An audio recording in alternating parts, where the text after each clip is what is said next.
Croire aujourd'hui, à quoi bon? Croire en qui? Croire en quoi? Croire pourquoi? Nous abordons le troisième sujet dans le cadre de ce thème temps présent. Et nous voulons réfléchir sur le phénomène du croire, qui est un phénomène universel. Bien sûr, on s'arrêtera sur sa dimension religieuse. Considérez avec moi ces phrases. Je crois qu'il fera beau demain. Ne croyez-vous pas qu'il serait bon d'en discuter? À en croire la rumeur, inutile d'aller voir ce film. On croit rêver, il se croit tout permis. Je vous prie de croire à mes sentiments distingués. Quel est le mot qui revient le plus souvent dans ces phrases? Bien sûr, le mot croire, c'est le mot-clé. Si un mot est le contenant d'une pensée, et si la pensée nous habite en tant qu'être pensant, le fait d'utiliser à longueur de journée le mot croire nous ferait comprendre que nous sommes habités par le besoin de croire. Le croire serait constitutif de la personne humaine. Je m'arrête au moins 2 fois dans un kiosque chaque semaine. Et je regarde les titres, je m'intéresse aux articles qui sont présentés, car ces titres et ces articles expriment la préoccupation de nos contemporains. Et je me rends compte que même dans les pays postmodernes, dits sécularisés, les préoccupations religieuses sont toujours présentes. Ainsi, la revue Non-Stop abordait la question du croire ainsi. À quoi les hommes veulent-ils croire? Dans l'énoncé de ce titre, croire est un acte de volonté, on décide de croire. La revue Ça m'intéresse. Pourquoi avons-nous besoin de croire? L'image que vous voyez sur cette revue rappelle une déesse hindoue avec ses bras multiples. Cet article considère, analyse toutes les croyances existantes dans la société actuelle et pose la question: d'où vient donc ce besoin de croire? Croire est un besoin fondamental. Et la science confirme cela aujourd'hui. Science et Vie abordait le dossier suivant. Pourquoi Dieu ne disparaîtra jamais? Pendant longtemps, on a cru qu'il était mort, que ce n'était plus une préoccupation de notre société actuelle, mais aujourd'hui, on arrive à la conclusion qu'il est toujours présent. Et alors, la science nous fait comprendre qu'il y a un gène de Dieu, un coin de notre cerveau où siège la faculté de croire. Sommes-nous donc programmés pour croire? La question est pertinente. Je crois que l'être humain est en situation de foi, vit dans une situation de croire. Les parents croient que leurs enfants pourront se frayer un chemin confortable dans la vie. Ils font tout pour cela. Le professeur croit que ses élèves vont réussir. Le cultivateur croit qu'il va récolter une moisson abondante. Le politicien croit qu'on va voter pour lui. Et chaque 4 ans, chaque 5 ans, il y a ce que j'appellerais cette grande messe politique où le peuple vote pour quelqu'un, pour un parti, avec cette ferme conviction qu'avec lui, tout ira pour le mieux. Quelques mois après, on est très souvent déçu. Donc, comme le dit Pascal, que nous citons assez souvent, l'esprit croit naturellement, de sorte que, faute de vrais objets, il faut qu'il s'attache au faux. S'il ne croit pas aux vrais objets, il croit automatiquement au faux, mais il a besoin de croire. Il m'arrive souvent, après des conférences, de rencontrer quelqu'un qui me dit, avec un petit air ironique: « Ah, Monsieur Johnson, vous croyez parce que vous venez des îles, parce qu'en effet, les églises sont remplies, d'une manière générale, dans les grandes métropoles, par les immigrés. » Et je réponds tout de suite, non, vous faites erreur. Vous croyez autant que moi, eh bien, dans vos pays dits sécularisés, car l'astrologie, qui n'est pas une science en soi, qui n'a aucun fondement logique ou rationnel. C'est une philosophie millénaire qui remonte au temps des Babyloniens. L'astrologie occupe une place capitale dans notre société. Plus de 50% des habitants des grandes villes, des grands pays croient à l'astrologie. Toutes les émissions de télé ont une place pour l'astrologie. Dans les journaux les plus sérieux et les plus populaires, vous avez des colonnes par rapport à l'astrologie. Donc on croit. On ne croit peut-être pas au Dieu qui a créé les astres, mais on croit que les astres détiennent les destinées de notre vie. Croire est un besoin fondamental.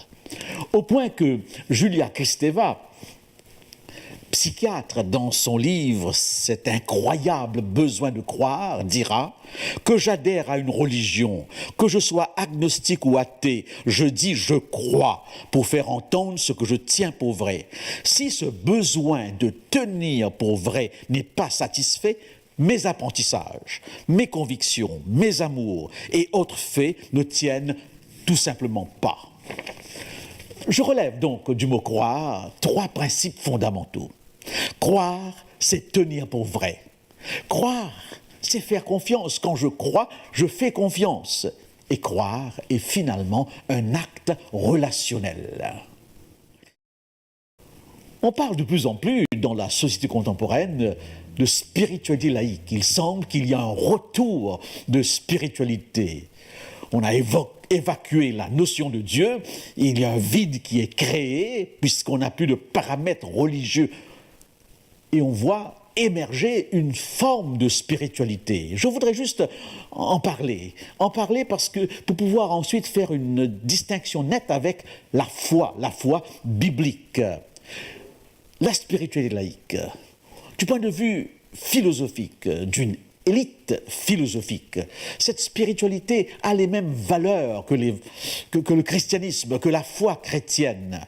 D'ailleurs, tous les philosophes qui défendent cette spiritualité ont évolué, ont été imprégnés par les valeurs judéo-chrétiennes. Je pense à Luc Ferry, l'ancien responsable d'éducation du gouvernement français, à André Comte-Sponville. Ils ne rejettent pas ces valeurs chrétiennes, mais ils partent du principe qu'on peut les vivre sans aucune référence à Dieu. Voilà donc un élément clé de la spiritualité laïque du point de vue philosophique. Un deuxième élément très, très important, c'est que dans cette spiritualité, la mort est considérée comme un aboutissement normal. On n'essaye pas de vaincre la mort, non, on l'apprivoise, on vit avec. Et cette condition humaine, on l'accepte dans sa totalité. Je ne m'attarde pas davantage, on pourrait un jour y revenir dans une prochaine émission. Mais à un niveau beaucoup plus populaire, cette spiritualité laïque a quelques éléments qui méritent notre attention. Frédéric Lenoir, dans son livre « La métamorphose de Dieu » ou « Les métamorphoses de Dieu », nous souligne ces quelques éléments. Premièrement, c'est une spiritualité centrée sur soi. Le mot-clé ou la phrase clé, le principe clé de cette spiritualité serait « c'est mon choix ». J'en prends, j'en laisse. C'est moi qui décide. Deuxièmement, cette spiritualité se vit à l'intérieur de soi. C'est une sorte d'expression, d'ambiance intérieure, d'état intérieur. Les mots qu'on retrouve très souvent sont le mot zen, cool, on parle de voyage à l'intérieur de soi, aller vers soi, entrer en soi, dans une ambiance de musique douce, d'inspiration orientale, de méditation aussi orientale, en faisant des pèlerinages dans des monastères, dans des lieux très très naturels. Donc, une spiritualité d'épanouissement personnel. Plus sérieusement, cette spiritualité ne fait pas de place à la notion de vérité. Dans le monde contemporain où nous sommes, la vérité absolue est quelque chose de complètement dépassé. Il n'y a plus de normes qui comptent. Chacun fait sa vérité. Chacun constitue sa propre référence. Et bien sûr, automatiquement, dans cette spiritualité, à la différence d'une spiritualité religieuse, il n'y a pas de place pour l'obéissance, puisqu'il n'y a pas de place pour une autorité. Je vous rappelle que dans le phénomène de la croyance, au niveau religieux particulièrement, vous avez 5 dimensions. La croyance, la morale, l'appartenance, la pratique et la conformité. Dans la nouvelle spiritualité contemporaine, nous voyons des gens qui croient sans appartenir, qui appartiennent sans croire, et qui croient même à des choses qui sont contradictoires en soi, et qui croient sans se sentir obligés de se conformer. Ils peuvent apprécier quelqu'un, un dirigeant religieux quelconque, mais sans forcément adhérer à son message. Laissez-moi vous lire ce texte de Loire. Il cite une déclaration qui vient d'un personnage très connu dans les médias.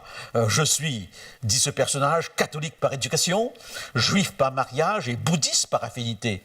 De nos jours, chacun est obligé de se tailler sa propre réponse. L'affiliation à des systèmes complets ne correspond pas au marketing métaphysique personnalisé. D'ailleurs, la quête religieuse la plus intéressante, c'est de se faire son kit, c'est-à-dire de sentir ce qui correspond à vos propres harmonies, mais pas de manière globale et une fois pour toutes en disant « j'adhère à cela et je me débarrasse de cette question ». Chacun fait son kit, même si les éléments de ce kit sont contradictoires. C'est ainsi que j'ai rencontré des gens qui croient à la résurrection et à la réincarnation en même temps, ce qui est tout à fait impossible, car ces deux croyances s'opposent systématiquement. Disons un mot sur la religion, parce qu'on peut avoir une religion sans avoir la foi au point de vue du sens biblique. Dans le mot religion, vous avez le mot relié. L'homme religieux est quelqu'un qui est relié à un être, Dieu, ou à une force qui lui soit extérieure. Vous avez aussi le mot relire. L'homme religieux, c'est quelqu'un qui lit et relit un texte qu'il croit inspiré, qu'il considère comme étant une révélation ou sa révélation. Mais la religion, c'est une systématisation de la foi, c'est une organisation de la foi au travers de traditions, au travers de rituels. Et on peut justement appartenir à une religion sans forcément avoir la foi, cette foi biblique. Lorsque le Christ reprochait aux pharisiens d'être des tombeaux blanchis, d'avoir des oreilles mais qui n'entendent pas, d'avoir une religion des lèvres seulement, où le cœur n'y est pas, il soulignait que quelqu'un de religieux peut l'être sans forcément être quelqu'un plein de foi. Et parfois, n'est-ce pas, il s'élevait contre cette apparence religieuse. L'apôtre Paul nous met en garde. Et dans un texte, dans sa deuxième épître aux Thessaloniciens, chapitre 1 et le verset 5 et 21, il nous dit « Examinez toutes choses pour savoir si vous êtes dans la foi. » Examinez, car entre spiritualité, religion et foi, il y a des nuances. On peut croire qu'on est dans la foi et se faire une parfaite illusion. L'importance d'examiner. Et il nous donne une piste par rapport à l'examen qu'il nous préconise. Dans la deuxième épître à Timothée, au chapitre 3 et le verset 5, il nous dira « Au dernier temps, les hommes auront l'apparence de la piété, mais reniant ce qui en fait la force. » Une piété apparente, mais dont la substance, l'essence même fait défaut. Nous sommes dans une société d'imitation, une société de substituts. Du café décaféiné, du vin désalcoolisé, du thé déthéiné, de la viande végétale. Les apparences sont là, goût aussi bien que couleur, mais la substance même, la réalité de cette substance n'existe pas. Nous sommes tout simplement dans une imitation. Attention, pourquoi pas une religion sans Dieu, un christianisme sans Christ?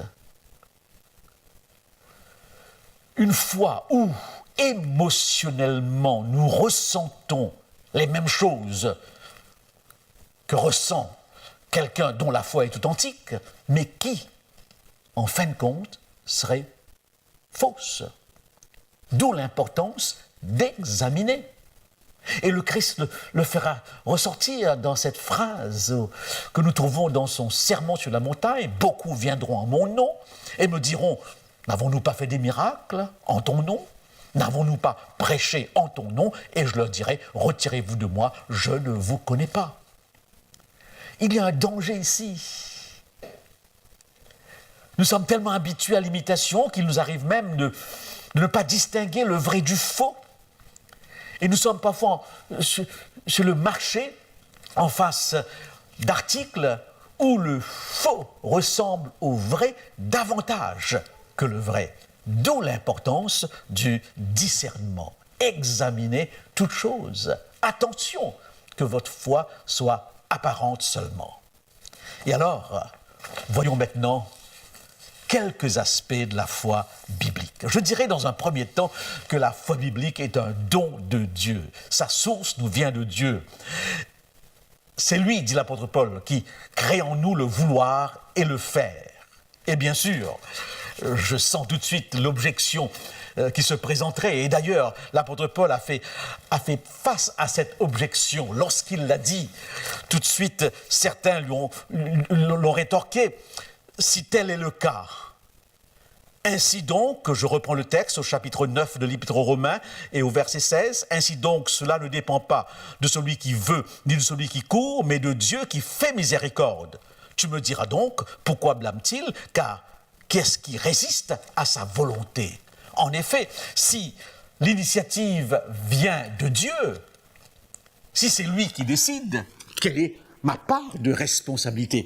En quoi puis-je répondre ? Permettez-moi de clarifier cela. Dieu est celui qui nous donne la vie. La vie est un don. Et dans ce don de la vie se trouve aussi le don de la foi. Dans la mesure où nous avons vu au départ de notre exposé que la foi est un besoin constitutif de l'être humain. L'être humain est habité par le besoin de croire. Donc, avec le don de la vie, nous avons le don de la foi. Et je voudrais en même temps vous rappeler que dans le récit de la Genèse, nous sommes créés à l'image de Dieu. Et créés à l'image de Dieu, nous pouvons répondre à Dieu. Il y a entre Dieu et nous des possibilités de contact. C'est dans cette mesure que Dieu crée en nous le vouloir et le faire à partir de cette image que nous avons ou à partir de ce qui reste de cette image. Ceci dit, nous pouvons maintenant considérer très rapidement, car le sujet est beaucoup plus vaste, les trois dimensions de la foi chrétienne, particulièrement.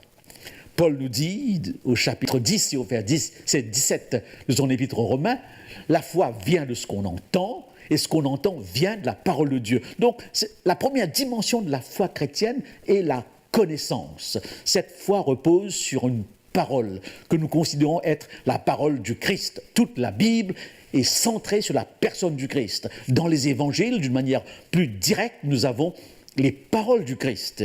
Et ce sont ces paroles du Christ entendues, dans la mesure où nous les entendons, qui provoquent la foi, qui permet à la foi de se développer.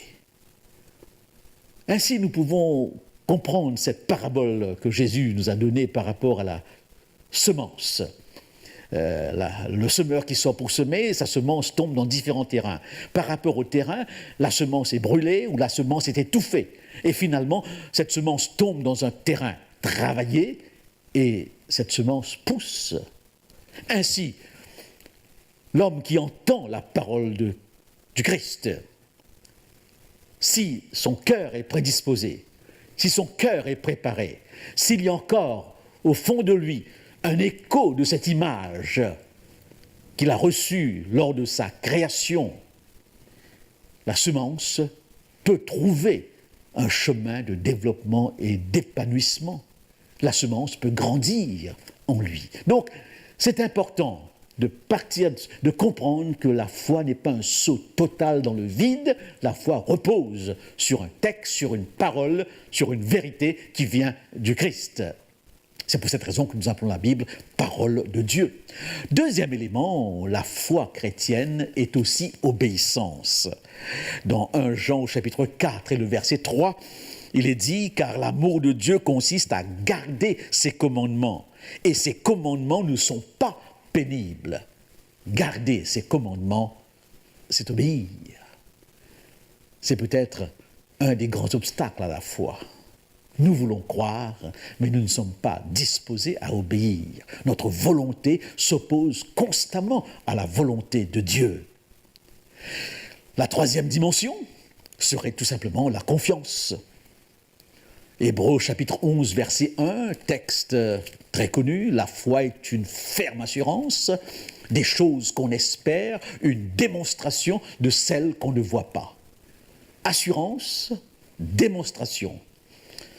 Quand on est assuré d'une chose, ou assuré de ce que nous propose une personne, nous le démontrons en lui faisant confiance et en obéissant à ce que cette assurance présuppose.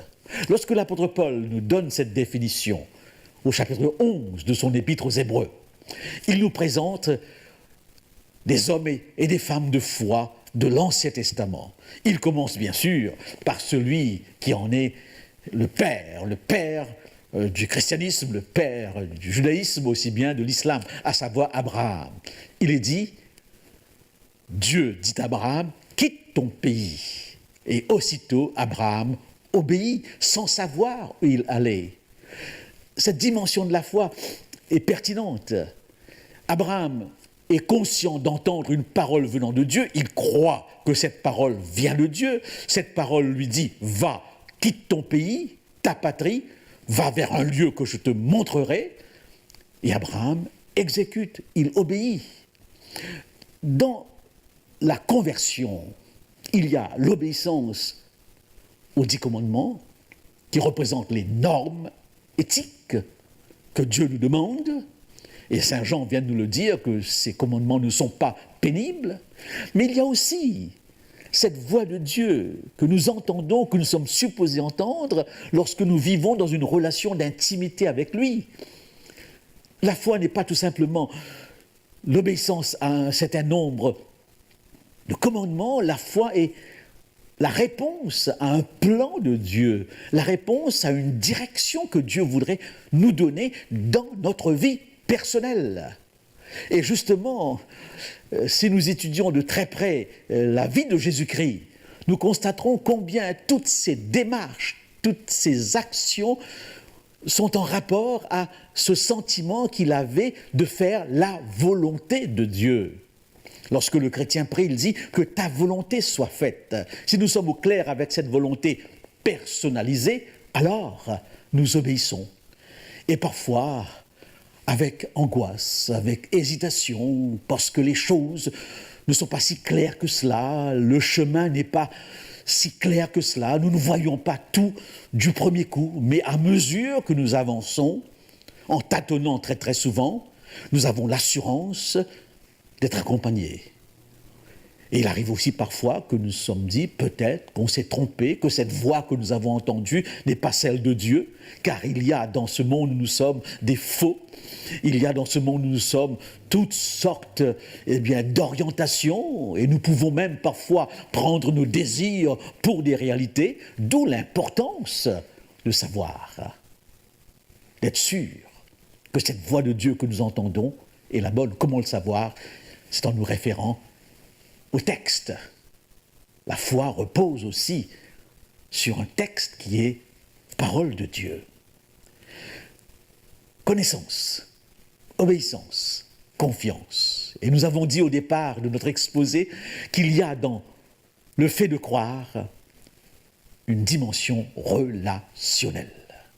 Car la foi chrétienne, finalement, ce n'est pas adhérer à un système, ce n'est pas accomplir un rituel, avoir des traditions, c'est surtout rencontrer une personne vivante, et cette personne, c'est le Christ. Si vous lisez, chers amis, les évangiles, vous constaterez tout de suite que dans les évangiles, vous avez surtout des histoires. Toutes ces histoires sont des histoires de rencontre avec le Christ. Quand vous lisez une histoire de l'évangile, cherchez trois choses. En premier lieu, le Christ. Que va-t-il faire pour rencontrer la personne ou le groupe de personnes dans l'histoire ? Deuxièmement, la personne ou le groupe de personnes. Que vont-ils faire pour rencontrer le Christ ? Et troisièmement, quels sont les obstacles qui seront sur leur route, ou quelles sont les circonstances qui vont faciliter la rencontre et les circonstances qui vont faire obstacle à la rencontre. Donc, suivre l'individu dans sa rencontre, car finalement, c'est ça, la foi, la vie éternelle, dit le Christ, c'est qu'il te connaisse, toi, le seul vrai Dieu. Qui dit connaissance, dans le sens vrai du terme, dit relation, relation d'intimité, relation de partage, échange avec la personne que nous connaissons. Pouvons-nous avoir un exemple ? Je pense aux mages qui nous viennent d'Orient. Ils voient un soir une étoile. Ce sont des astronomes et des astrologues à la fois, car à ce moment, ces deux approches se rencontrent. Ils cherchent dans leurs livres s'il y a une signification à cette étoile. Et probablement, ils avaient un Ancien Testament. Et là, en lisant dans le livre des Nombres, ils découvrent que cette étoile annonce l'arrivée d'un roi. C'est le prophète Balaam qui, dans le livre des Nombres, annonce qu'un astre sort de Jacob. Une étoile apparaît dans le firmament, dans la lignée de Jacob, et cette étoile est tout simplement l'indication de la naissance d'un roi. Et ces mages décident de suivre cette étoile qui justement est mobile. Et ils arrivent à Jérusalem et se rendent compte tout de suite que personne n'attend ce Messie annoncé par cette étoile alors que les prophéties de l'Ancien Testament l'annonçaient. Ils décident de poursuivre leur chemin toujours dirigé par l'étoile. Et finalement, ils aboutissent à l'étape de Bethléem. Et le texte nous dit dans sa simplicité, ils entrèrent, virent l'enfant, l'adorèrent et lui présentèrent des cadeaux, à savoir l'or, l'encens et la myrrhe, expression de toute sa vie. La foi, c'est la rencontre avec Jésus-Christ.